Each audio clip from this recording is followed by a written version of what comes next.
தொடக்கத்தில் தேவன் ஆகாயத்தையும் பூமியையும் படைத்தார். பின்பு அவர் 7ஆம் நாள் ஓய்வெடுத்தார். தேவன் 7ஆம் நாளை ஆசீர்வதித்து பரிசுத்தமாக்கினார். பின்பு அவர் ஏதேன் தோட்டம் ஒன்றை அழகான நதிகளாலும் பல வகை பழங்கள் கனி தரும் மரங்களாலும் நிரப்பினார். அங்கே நடுவில் வாழ்வு தரும் மரத்தையும் அவர் வைத்தார். பின்பு தேவன் ஆதாமை அங்கே தோட்டத்தை பராமரிக்கவும் காப்பாற்றவும் ஏற்படுத்தினார். பின்பு ஆதாமுக்கு ஏதோ ஒன்று குறை இருப்பதாக தேவன் உணர்ந்தார். ஆதாம் பெயர் வைத்த எல்லா ஜீவ ஜந்துக்களிலிருந்தும் அவனுக்கு ஏற்ற துணை அவன் கண்டுகொள்ளவில்லை.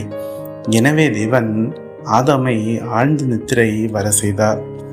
அவன் நித்திரையில் இருக்கும்போது அவனுடைய பக்கவாட்டிலிருந்து ஒரு எலும்பை எடுத்து அதை ஏவாளாக உருவாக்கினார். ஆதாம் ஏவாளை கண்டதும், இவள் என்னுடைய எலும்பும் மாமிசத்தின் மாமிசவுமாய் இருக்கிறாள் என்று கூறினார். ஆம், அன்பார்ந்த தெய்வ பிள்ளைகளே, தேவன் நமக்கு தரும் துணை நாம் நம்மை போல நேசிக்க அழைக்கப்பட்டிருக்கிறோம்.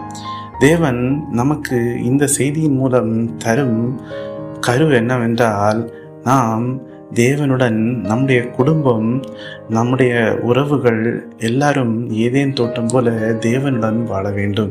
நம்முடைய குடும்பம் தேவனோடு ஒன்று சேர்ந்த ஒன்றாக இருக்க வேண்டும். அப்போது தேவன் விரும்பும் ஏதேன் தோட்டம் நம்முடைய வாழ்க்கையில் மலரும். கர்த்தர் உங்களை ஆசீர்வதிப்பாராக.